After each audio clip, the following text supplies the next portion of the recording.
Kung ako'y mag-aasawa, ang pipiliin ko, kamukha ni Paring Don.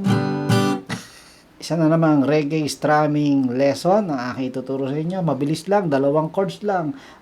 Sa mga beginner, open chords. Pero kailangan maintindihan nyo yung reggae vibes, yung reggae concept. So G at saka D, chords ng kantang itong Kung Ako'y Mag-aasawa. So ang mahalaga sa reggae strumming, diba? Down, up, down, up, down, up, down, up. Magkakaroon ka ng mas malakas na tunog pagdating sa 1 and 1 and 2 and. Ibig sabihin, yung una, mahina muna. 1 and. Yeah, 1 and 2 and 3. Ganon ang basic reggae strumming. Sa mga sanay na sa bar chord, ibabaon mo yung lahat ng daliri mo para tumunog ng maganda. Tapos, pagka pinalutang mo na naman, inaangat mo na naman yung mga daliri na yan, kaskas lang ang magiging tunog ng gitara. So, mas maganda. So, pagka palalakasin mo, saka mo ibabaon, tapos lulutang ulit. Di ba?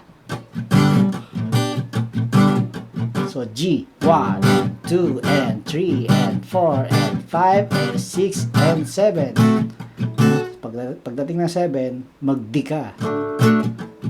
Actually, eto diba, bar chord.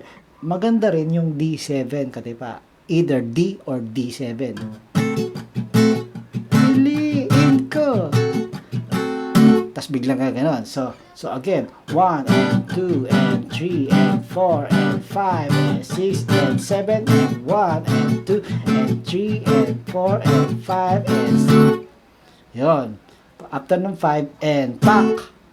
Yung 6. Titigil ka. So again, 1, and 2, and 3, and 4, and 5, and 6, and 7, and 1, and 2, and 3, and 4, and 5, and 6.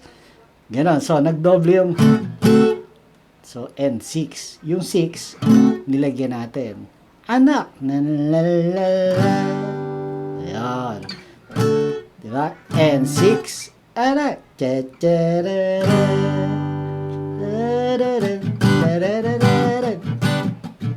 la la la la la. La la la la la. Ganon. Para sa huling part nitong video, babagalan ko. 1, and 2, and 3, and 4, and 5, and 6, and 7, and 1, and 2, and 3, and 4, and 5, and 6.